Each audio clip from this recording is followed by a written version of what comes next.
Subscribe now and press the bell icon. Never miss an update.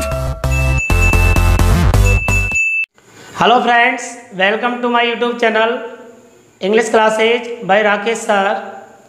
Today we are going to discuss about the new topic of English spoken and English functional grammar. तो dear students, part of speech topic finish हो जाने के बाद आज हम आपके सामने फिर अपने यूट्यूब चैनल पर एक नए टॉपिक के साथ हैं और इस टॉपिक का बेसब्री से बहुत सारे विद्यार्थियों को इंतज़ार भी था कि सर टेंस हमें इनिशियली पढ़ने को मिलते हैं। बहुत सारे यूट्यूब चैनल हमने देखे हैं, सिस्टमेटिक तरीके से कोई नहीं पढ़ाता। तो गाइज डोंट माइंड, आज मैं आपके सामने टेंस लेकर आया हूं और इसको हम एक्सप्लेन करेंगे एक सिस्टमेटिक तरीके से और पूरा पढ़ने वाले हैं। इसमें 2, 3, 4 वीडियो जो बनेंगी, कोई दिक्कत नहीं है। आप इस पूरे टॉपिक को ढंग से समझने के लिए मेरे साथ जुड़े रहें मेरे YouTube channel English classes by Rakesh sir पर। सो गाइज आज शुरू करते हैं आज का नया टॉपिक टेंस। तो देखिए, कभी पूछा नहीं जाता हालांकि what is the tense, what's the definition of tense, but मेरा मानना यह है you must learn this topic tense in English grammar if you want to improve your English language, English spoken and written English, oral English, then you should have a lot of knowledge about the translation. आपको translation की knowledge होनी चाहिए। हालांकि spoken English के लिए बहुत सारी grammar की ज़रूरत नहीं पड़ती, लेकिन गाइज एक अच्छी तैयारी के लिए इंग्लिश ग्रामर आपकी स्ट्रांग हो जाए, इसके लिए आपको टेंस जो टॉपिक है अपना ये क्लियर होना चाहिए। तो आज हम इसको सिस्टमेटिक तरीके से पढ़ने वाले हैं। तो देखिए गाइज, टेंस की जो डेफिनेशन होती है, डेफिनेशन अगर इसकी परिभाषा की बात करें तो आप देखिए, जब हिंदी के सेंटेंस में कोई भी हमसे पूछ लेता है कि भाई ये सेंटेंस जो है कौन से टेंस में लिखा हुआ है, तो कई बार क्या है हमें देखना होता है उसमें सेंटेंस में अंत में जाते हैं और अंत में जब जाते हैं सेंटेंस में last of the sentence we have to identify the verb and then we tell about the type of tense. जब हम लास्ट में चले जाते हैं तो हम किसी को भी बता पाते हैं कि कौन से टेंस का सेंटेंस है। सो गाइज, हम इसकी परिभाषा के लिए ये जान सकते हैं कि ये जो है फॉर्म ऑफ वर्ब होता है, या कहें कि किसी क्रिया का रूप जो होता है वो टेंस कहलाता है। तो क्रिया का रूप का मतलब है जैसे बहुत सारी वर्ब्स होती हैं, जैसे सोना, बैठना, उठना, जागना, भागना, दौड़ना, मारना, काटना। तो इस तरीके की जो ये वर्ब्स होती हैं, ये सारी वर्ब्स जो हैं वो टेंस को आइडेंटिफाई करने में हमारी बहुत बड़ी हेल्प करती हैं। और इंग्लिश में जब टेंस पढ़ते हैं तो you have to write the gap filling. जब आपको गैप फिलिंग लिखना होता है तो आपको according to the tense you have to write the correct form of verbs. तो आपको वर्ब्स की जो करेक्ट फॉर्म है वो लिखनी होती है। तो उसमें हम टेंस की पहचान कर पाते हैं जब हमें वर्ब की पहचान होती है। वर्ब की जो पहचान अगर हमने कर ली, वर्ब को हमने आइडेंटिफाई कर लिया, तो हम टेंस को भी आइडेंटिफाई कर लेते हैं। तो इसलिए एक शब्द में तो हम ये समझ सकते हैं कि टेंस जो है वो किसी वर्ब का रूप होता है, वर्ब की फॉर्म होती है। या फिर इसको एक सिस्टमेटिक तरीके से बात करें तो tense is a form of verb. Tense is a form of verb which indicates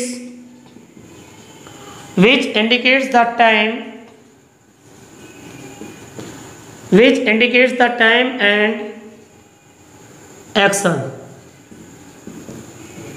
देखिए गाइज, ये होता है आपका समय और ये होता है आपका कार्य। तो टेंस है क्या? टेंस एक किसी सेंटेंस में प्रयुक्त की गई क्रिया का वो रूप होता है जो टाइम को शो करता है और एक्शन को शो करता है। या यूँ कहें कि विदाउट एक्शन जो सेंटेंस होता है उसको हम टेंस नहीं कह सकते, क्योंकि टेंस का जो डिवाइडेशन है वो दो तरीके से होता है, एक तो according to time and second है अकॉर्डिंग टू एक्शन। तो समय के आधार पर टेंस को डिवाइड किया गया है और एक्शन के आधार पर टेंस को डिवाइड किया गया है। तो गाइस डेफिनेशन आप याद रखें कि टेंस क्या है। Tense is a form of verb which indicates the time and action, यानी कि जो एक्शन को शो करता है, टाइम को शो करता है, ऐसे क्रिया के रूप को हम टेंस कहते हैं। यस गाइज, टेंस को हिंदी में काल कहते हैं। टेंस के डिवाइडेशन की बात करें तो टेंस का डिवाइडेशन जो है दो तरीके से किया जाता है। जैसे फर्स्ट जो डिवाइडेशन है वो टाइम के अकॉर्डिंग करना है और सेकंड डिवाइडेशन जो है वो आपको वर्ब या एक्शन के अकॉर्डिंग करना है। तो देखिए गाइज, जो टाइम के आधार पर डिवाइडेशन है वो तीन प्रकार का है। जैसे फर्स्ट है आपका प्रेजेंट टेंस। फर्स्ट क्या है गाइज? Present tense. और प्रेजेंट टेंस की कॉमन पहचान देखें तो हिंदी के किसी भी सेंटेंस में है, हैं, हो या हूँ दिया होता है। तो गाइस ढंग से देख लें, टाइम के अकॉर्डिंग जब टेंस को डिवाइड करेंगे तो टाइम के अकॉर्डिंग हम इसका फर्स्ट पार्ट लेते हैं प्रेजेंट टेंस। और प्रेजेंट टेंस जो है जिसकी हिंदी में पहचान होती है, हैं, हो, हूँ। या यूँ कहें, अगर कोई हिंदी का सेंटेंस है और उसमें अगर ये सारे लेटर्स में से कोई लेटर दे रखा है या ये शब्द दे रखे हैं, हो, हूँ, तो वो प्रेजेंट टेंस होता है गाइज, जिसको हिंदी में कहते हैं वर्तमान काल। सेकंड जो होता है आपका पास्ट टेंस कहते हैं उसको, और पास्ट टेंस को हम कहते हैं भूतकाल।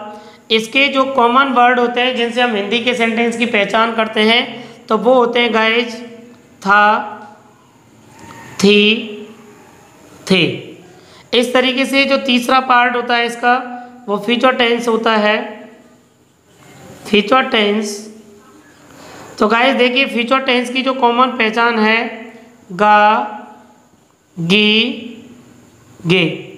आप देख लें, टेंस का जो फर्स्ट डिवाइडेशन है, टेंस को डिवाइड किया गया है according to the time. First of all present tense जिसकी पहचान हिंदी में होती है, हो, हूँ, ये जो अक्षर हैं बाद में दे रखे होते हैं सेंटेंस में। पास्ट टेंस जिसकी कॉमन पहचान है था, थी, थे। और फ्यूचर टेंस जिसकी कॉमन पहचान होती है गा, गी, गे। इस तरीके से ये टाइम के अकॉर्डिंग हुआ।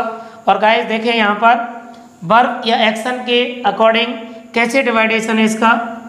फर्स्ट जो होता है उसको कहते हैं हम इंडेफिनिट टेंस। क्या कहते हैं गाइज? इंडेफिनिट टेंस कहते हैं।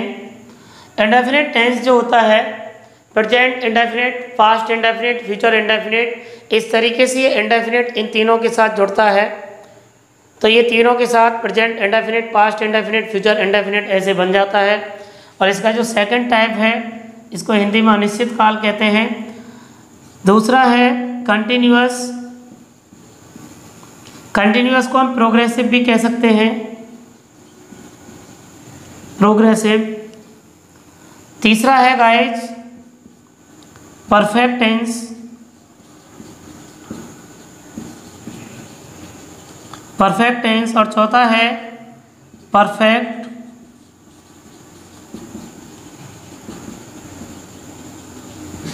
कंटिन्यूअस। डियर स्टूडेंट्स, एक चीज़ देखें हम, इंडेफिनिट टेंस जो होता है, इंडेफिनिट टेंस में जो वर्ब या एक्शन होता है वो इंडेफिनिट कंडीशन में पाया जाता है, अनिश्चित स्थिति में पाया जाता है। वर्ब जो है वो डेफिनेट नहीं होता। और कंटिन्यूअस में अगर एक्शन की बात करें, वर्ब की बात करें, तो वो नियमित रूप से एक्शन का होना पाया जाता है। जो वर्ब या एक्शन है वो कंटिन्यूअस फॉर्म में होती है। और जो आपका परफेक्ट टेंस है, परफेक्ट टेंस में अगर किसी एक्शन की बात करें तो एक्शन जो है उसमें हो चुका होता है, या फिर कहें कि आपका कोई भी कार्य जो है वो पूरा हो चुका है, वर्ब कंप्लीट हो चुकी है, इसलिए इसको परफेक्ट टेंस कहते हैं। परफेक्ट कंटिन्यूअस टेंस का मतलब होता है जब कोई भी कार्य आपका पूर्ण रूप से नियमित स्थिति में पाया जाएगा, तो उसको हम परफेक्ट कंटिन्यूअस टेंस कहते हैं। तो गाइस क्लियर हुआ। इंडेफिनिट टेंस का मतलब क्या है? इंडेफिनिट टेंस में रूटीन वर्क से संबंधित वर्ब लिखी जाती हैं। वो रूटीन वर्ब जैसे प्रेजेंट में होगा या पास्ट में होगा या फ्यूचर में होगा, वो इंडेफिनिट कंडीशन में एक्शन पाया जाएगा आपका। और इसमें जो एक्शन होगा वो रेगुलर पाया जाएगा। रेगुलर का मतलब है कंटिन्यूअस पोजीशन होगी, प्रोग्रेसिव होगी, वो नियमित स्थिति में पाया जाता है कार्य। और इसमें जो है कार्य समाप्त हो जाता है, परफेक्ट टेंस कहलाता है। और इसमें कार्य पूर्ण रूप से नियमित स्थिति में पाया जाता है, इसको परफेक्ट कंटिन्यूअस कहते हैं। तो इस तरीके से जो वर्ब और एक्शन 4 प्रकार के होते हैं, यदि हम इनके साथ में प्लग करते हैं टाइम के साथ में, तो प्रेजेंट के 4 हिस्से, पास्ट के 4 हिस्से और फ्यूचर के 4 हिस्से, यानी टोटल मिला करके आपकी जो टेंस हम चर्चा करने वाले हैं वो 12 टेंस होंगे। डियर स्टूडेंट्स, टेंस की डेफिनेशन समझ में आई कि ये फॉर्म ऑफ वर्ब है, एक तरीके से क्रिया का रूप है। जब किसी सेंटेंस में हम वर्ब को यूज करते हैं तो उसके वर्ब के यूज करने का तरीका जो है वो टेंस कहलाता है। और वही टेंस जो होता है वो आपके टाइम को शो करता है और एक्शन को शो करता है। आफ्टर दैट 2 तरीके से इसको डिवाइड किया गया है। टाइम अकॉर्डिंग, यानी कि according to the time, present tense, past tense and future tense. According to the verb and action there are 4 types of tense. और टेंस के 4 टाइप जो है इंडेफिनिट टेंस, कंटिन्यूअस, परफेक्ट और परफेक्ट कंटिन्यूअस। अब देखें guys, आगे जब हम टेंस की शुरुआत करेंगे तो टेंस के लिए सेंटेंस की जरूरत पड़ेगी। और सेंटेंस के लिए कुछ और इम्पोर्टेंट चीज़ें होती हैं जिसके स्ट्रक्चर में वो चीज़ें बार बार आती हैं। तो जो सिस्टमेटिक तरीका होता है सेंटेंस को अरेंज करने का, वो क्या है गाइज, एक नज़र इस पर भी डालें।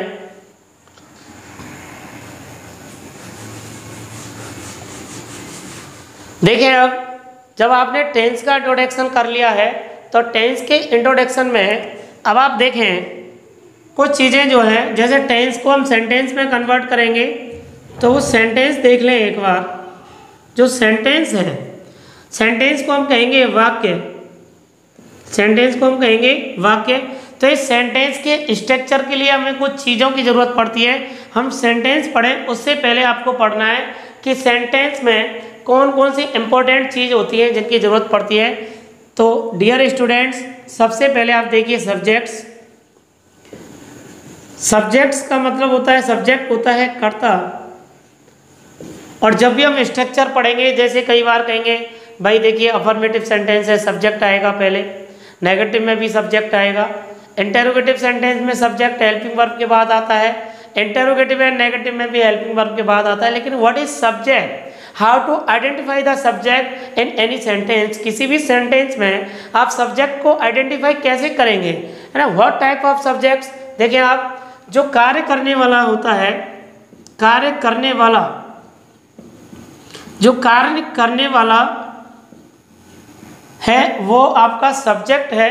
किसी भी सेंटेंस में आप पीछे चले जाएं और उसमें हम देखें कि उस एक्शन को करने वाला कौन है ना। जो एक्शन करने वाला होता है वो सब्जेक्ट होता है। सब्जेक्ट हम यहाँ देखें तो सब्जेक्ट 2 तरीके से हम पढ़ेंगे। एक सब्जेक्ट आपका होगा सिंगुलर और दूसरा सब्जेक्ट होगा आपका प्लूरल। यस, सिंगुलर को आप कह सकते हैं एक वचनकर्ता, सिंगुलर को क्या कह सकते हैं आप, एक वचनकर्ता, और प्लूरल को कह सकते हैं आप बहुवचनकर्ता। तो आप देखें एक वचन क्या है, इसमें कोई भी सब्जेक्ट जो है एक होता है, और बहुवचन बहुत, जिसमें कोई भी सब्जेक्ट जो है एक से अधिक होता है। तो गाइस देखें, आपने 3 तरीके से टाइम देखा, प्रेजेंट, पास्ट और फ्यूचर। यहाँ मैं आपको तीनों तरीके से बताऊंगा। यदि हम प्रेजेंट टेंस की बात करें, प्रेजेंट टेंस की बात करें गाइस, तो प्रेजेंट टेंस में जो है सिंगुलर में आपका आता है ही, सी, इट एंड नेम।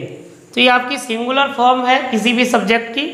और प्रेजेंट टेंस में अगर हम प्लूरल की बात करें, आई, यू, वी, दे, नेम्स। तो गाइस प्रेजेंट टेंस में सिंगुलर प्लूरल जो सब्जेक्ट होते हैं, तो ही, सी, इट, नेम, ये जो कैटेगरी है वो सिंगुलर सब्जेक्ट की है। और सेकंड कैटेगरी जो है I, you, we, they, names, names का मतलब होता है एक से अधिक नाम। तो ये जो आपकी प्लूरल कैटेगरी में डाले गए हैं। अब बात करें हम आपके पास्ट टेंस की,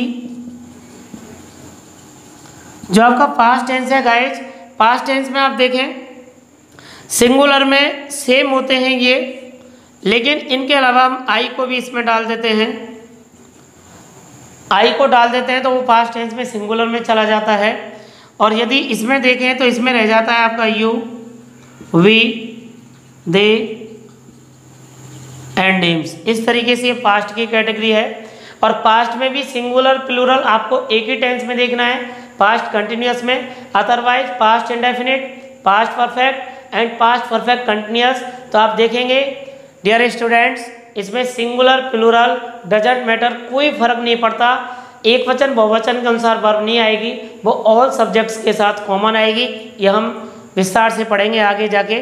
तो अभी फ्यूचर टेंस की बात करें, फ्यूचर टेंस की, तो फ्यूचर टेंस होता है डियर स्टूडेंट, फ्यूचर टेंस में भी सिंगुलर प्लूरल का कोई फर्क नहीं पड़ता।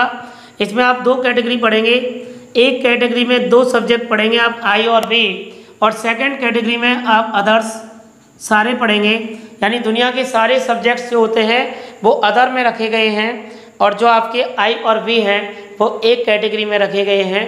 तो इस तरीके से प्रेजेंट पास्ट फ्यूचर के अकॉर्डिंग जो है ये सब्जेक्ट्स का विभाजन है, सब्जेक्ट का डिवाइडेशन है। सब्जेक्ट आप समझ गए होंगे कि सब्जेक्ट क्या है, सब्जेक्ट कर्ता होता है और जो एक्शन को अंजाम देता है वही सब्जेक्ट होता है। और सब्जेक्ट की दो कैटेगरी है, singular and plural. Yes guys, next बात करते हैं हम वर्ब की। तो जब हम किसी भी सेंटेंस के स्ट्रक्चर की बात करेंगे तो सबसे पहले आपने सब्जेक्ट देखा, और सब्जेक्ट के बाद आपको नॉलेज होनी चाहिए, किसकी नॉलेज, वर्ब की। तो आप वर्ब के बारे में देखें थोड़ा सा। तो वर्ब जो है गाइज, जैसे वर्ब क्या है, वर्ब आप कहते हैं क्रिया, वर्ब आप कहते हैं क्रिया। तो वर्ब के हम यहाँ दो हिस्से कर देते हैं, आप देखें ध्यान से। एक हिस्सा आपका हेल्पिंग वर्ब का हो जाता है, हेल्पिंग वर्ब, और हेल्पिंग वर्ब को कहते हैं गाइज सहायक क्रिया। क्या कहते हैं, सहायक क्रिया। तो यहाँ मैं अभी आप पे डिस्कस नहीं करूँगा। हेल्पिंग वर्ब जो है वो अकॉर्डिंग टू द टेंस अलग अलग होती है, there is different types of, यानी कि ये अलग अलग प्रकार की होती है। जब हम टेंस पढ़ेंगे तो प्रत्येक टेंस में इसको समझाते जाएंगे आपको। वर्ब की बात करें तो एक आप पढ़ेंगे यहाँ पर main verb. Yes guys, helping verb में ऑक्सिलियरी वर्ब भी आती हैं जो मॉडल वर्ब से होती हैं, तो ये हम उसी समय बात करते हैं। मेन वर्ब होती है आपकी मुख्य क्रिया। मेन वर्ब क्या होती है, मुख्य क्रिया। तो मुख्य क्रिया की बात करें, देखिए मेन वर्ब एक तो प्रेजेंट पार्टिसिपल के रूप में यूज होती है, मेन वर्ब की फर्स्ट फॉर्म यूज कर सकते हैं आप। एक कंटिन्यूस फॉर्म होती है जिस बाद में बात करेंगे, देखो MB सेकंड, मतलब मेन वर्ब की सेकंड फॉर्म यूज कर सकते हैं, जिसको आप पास्ट पार्टिसिपल कहते हैं। पास्ट पार्टिसिपल ये भी होती है जिसको हम मेन वर्ब की थर्ड फॉर्म के रूप में यूज करते हैं। ज़्यादातर क्या होता है कि ये जो है ये परफेक्ट टेंसेज में यूज होती है, ये पास्ट टेंस में वर्ब की सेकंड फॉर्म यूज करते हैं। प्रेजेंट में आप देख रहे हैं या प्रेजेंट पार्टिसिपल के रूप में जानी जाती है MB फर्स्ट जो है। और जो फोर्थ पार्ट है वर्ब का, वो जैसे कंटिन्यूस फॉर्म होती है। कई बार एक्शन जब कंटिन्यूस फॉर्म में होता है, एक्शन नियमित रूप से होना पाया जाता है, तो ऐसी स्थिति में जो आप मेन वर्ब यूज करते हैं तो वहाँ पर मेन वर्ब की फर्स्ट फॉर्म के साथ में ING जोड़ रहे होते हैं। यस गाइस, क्लियर हुआ आपका, वर्ब क्लियर हो गया बिल्कुल।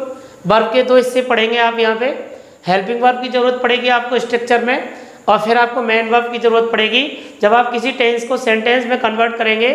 और सेंटेंस यानी कि हिंदी का जो सेंटेंस है और हिंदी के सेंटेंस को आप इंग्लिश में देखेंगे या इंग्लिश के सेंटेंस को आप देखेंगे तो आप हेल्पिंग वर्ब और मेन वर्ब के आधार पर टेंस को पहचान पाएंगे।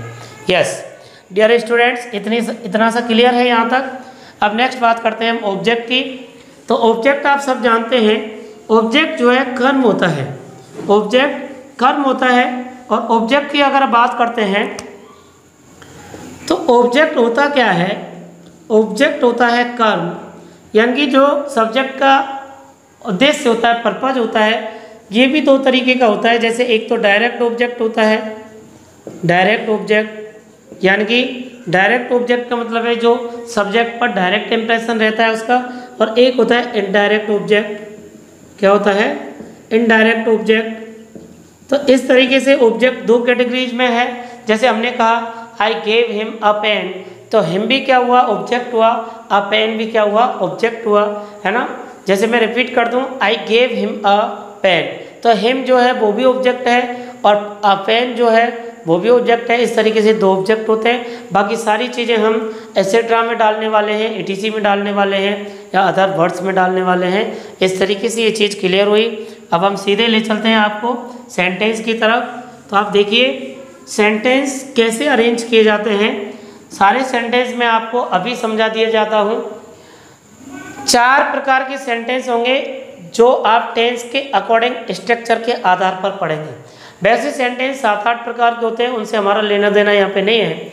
आप देखें, अब हम बात करते हैं सेंटेंस की।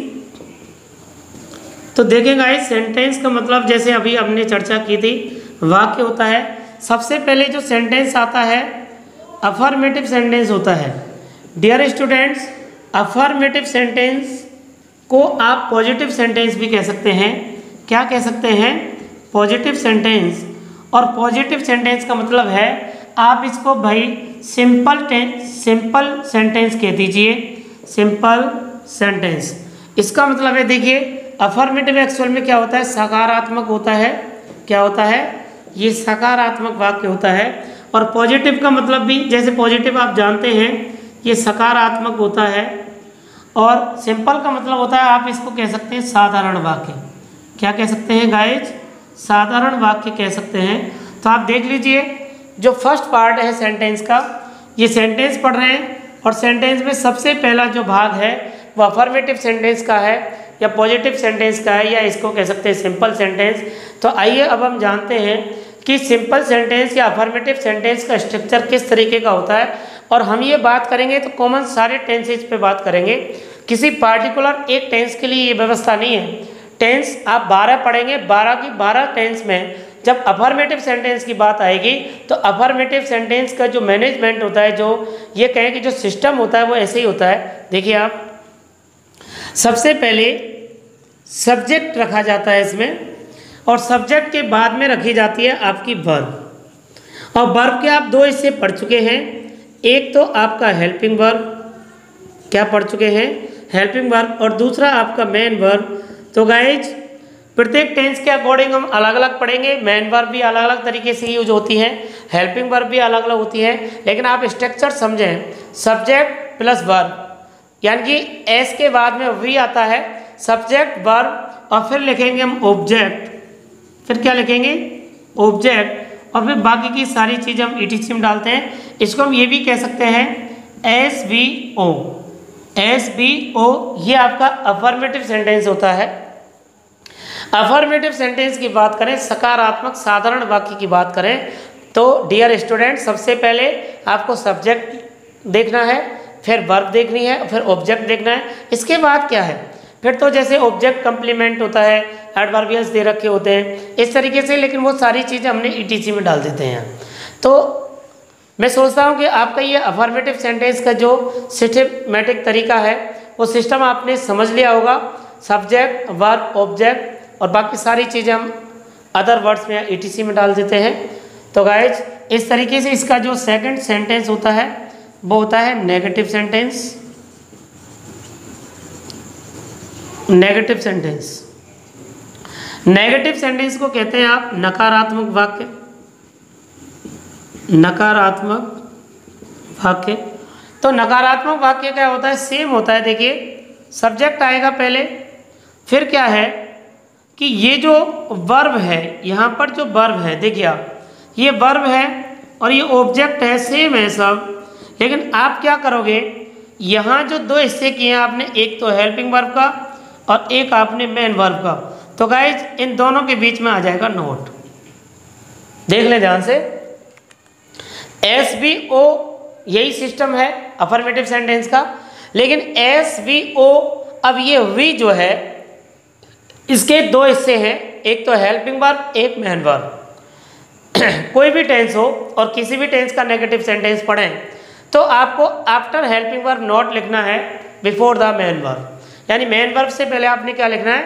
नॉट लिखना है। तो डियर स्टूडेंट्स 2 सेंटेंस आपके बिल्कुल क्लियर हैं। एक अफर्मेटिव, दूसरा नेगेटिव। अब तीसरे सेंटेंस की बात करते हैं। तीसरा सेंटेंस है आपका इंटेरोगेटिव।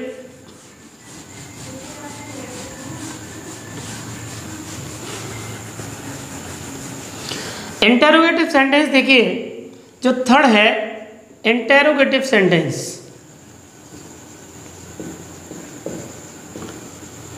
इंटेरोगेटिव सेंटेंस, इसको आप कहेंगे प्रश्नवाचक वाक्य। बहुत काम का है ये, प्रश्न पूछे जाते हैं इससे। और जब प्रश्न पूछे जाते हैं, देखिए इंग्लिश लैंग्वेज हमारी क्यों इंप्रूव होती है टेंस के कारण, क्योंकि बहुत सारी चीज़ें क्लियर हो जाती हैं। और गाइस एक बात और मैं कहना चाहूँगा, ये एकेडमिक या अन एकेडमिक के लिए कोई पार्टिकुलर नहीं पढ़ा रहा हूँ मैं। ये जो टॉपिक है टेंस, ये सबके लिए है। आप इंग्लिश से रिलेटेड किसी भी प्रकार की छोटी बड़ी कैसी भी तैयारी कर रहे हैं, एक छोटे स्तर की, एक बड़े स्तर की, या किसी क्लास में हैं या नॉन क्लास स्टूडेंट्स हैं, यानी कि कंपटीशन की तैयारी कर रहे हैं, तो ये बहुत मस्ट है आपके लिए। अगर आपने टेंस ढंग से पढ़ लिया ना दोस्त, तो आप ये मान लेना आपकी इंग्लिश जो है ना बहुत अच्छी होने वाली है। इंग्लिश आपकी सुपर्ब हो जाएगी बिल्कुल। तो नेक्स्ट चलते हैं हम इंटेरोगेटिव सेंटेंस की तरफ। इंटेरोगेटिव सेंटेंस दो तरीके से होता है। एक हेल्पिंग वर्ब से क्रिएट होता है। किससे क्रिएट होता है? हेल्पिंग वर्ब से। और दूसरा क्रिएट होता है WH वर्ड से। तो देखिए इसको और डिफाइन करें। हेल्पिंग वर्ब से कौन सा सेंटेंस बनेगा इंटेरोगेटिव में, जिसमें हिंदी के वाक्य में सबसे पहले क्या शब्द आएगा। देख लें आप एक बार, हिंदी का सेंटेंस दे रखा और हिंदी के सेंटेंस में क्या शब्द सबसे पहले दिया हुआ है, तो इसका मतलब है कि वो जो है हेल्पिंग वर्ब से बनने वाला इंटेरोगेटिव सेंटेंस है। और WH वर्ड का मतलब है कि इसमें कुछ प्रश्नवाचक शब्द होते हैं। क्या होते हैं? प्रश्नवाचक शब्द होते हैं। यानी कि जैसे हम कई बार क्वेश्चन पुट अप करते हैं, क्यों, कब, कहाँ, वहाँ कितने आदमी हैं, है ना, आप क्या कर रहे हैं, व्हाट आर यू डूइंग। तो हम ऐसे पूछ रहे हैं, एक पूछ रहे हैं आर यू डूइंग, क्या आप कर रहे हैं, आर यू डूइंग, क्या आप कर रहे हैं। ये हेल्पिंग वर्ब से स्टार्ट हो रहा है। और व्हाट आर यू डूइंग, ये WH वर्ड से शुरू हो रहा है। इस तरीके से क्वेश्चन दो तरीके से पुट अप किया जाता है और इसको हम कहेंगे इंटेरोगेटिव। नेक्स्ट फोर्थ आपका interrogative and negative sentence. Interrogative and negative sentence आप देखें। अच्छा सॉरी, इसका स्ट्रक्चर देख लें एक बार। इंटेरोगेटिव सेंटेंस का स्ट्रक्चर देख लें। सबसे पहले जैसे हेल्पिंग वर्ब से देखें तो सबसे पहले हेल्पिंग वर्ब आएगी, फिर आपका सब्जेक्ट आएगा और सब्जेक्ट के बाद में आपकी जो मेन वर्ब है वो आ जाएगी, फिर आपका ऑब्जेक्ट आ जाएगा और इस तरीके से क्वेश्चन मार्क। यदि WH वर्ड से है तो फर्स्ट ऑफ ऑल हमें WH वर्ड लिखना होता है, फिर हेल्पिंग वर्ब लिखनी होती है, फिर सब्जेक्ट लिखना होता है, फिर मेन वर्ब लिखनी होती है और फिर आपका ऑब्जेक्ट लिखना होता है। आप देख लें एक बार, जब इंटेरोगेटिव सेंटेंस हेल्पिंग वर्ब से शुरू होता है तो गाइज कई बार हम गलती करते हैं। हम क्या करते हैं, क्या शब्द हिंदी में लिखा होता है और उसकी इंग्लिश लिख देते हैं वर्ड, जबकि ये गलत है। आपको क्या करना है, regarding to the sentence we have to write the helping verb of that sentence. यानी उस सेंटेंस की हमें हेल्पिंग वर्ब आपको क्या करनी है, सबसे पहले लिखनी है। Helping verb, subject, main verb, object, इस तरीके से होता है। और WH वर्ड से होता है, जैसे वहाँ कितने लोग हैं या वहाँ कितने लोग रहते हैं, तो कितने क्या है, कितने लोग, हाउ मैनी पीपल, आपको सबसे पहले लिखना है, फिर हेल्पिंग वर्ब, फिर सब्जेक्ट, फिर मेन वर्ब, फिर ऑब्जेक्ट। इस तरीके से आपका ये इंटेरोगेटिव एंड नेगेटिव हो जाता है, सॉरी इंटेरोगेटिव हो जाता है। और इंटेरोगेटिव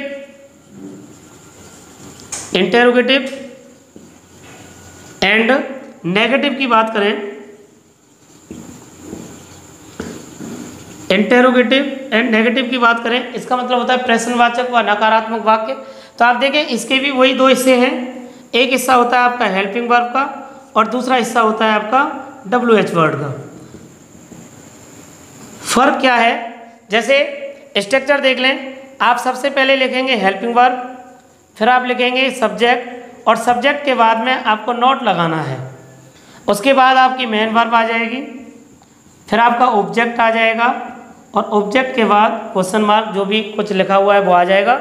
ऐसे ही WH वर्ड आपका पहले आ जाएगा और WH वर्ड के बाद में आपकी helping verb, subject, note, man verb object इस तरीके से सेम आ जाएगा। तो डियर स्टूडेंट्स, आपके 4 सेंटेंस हमने क्लियर किए हैं।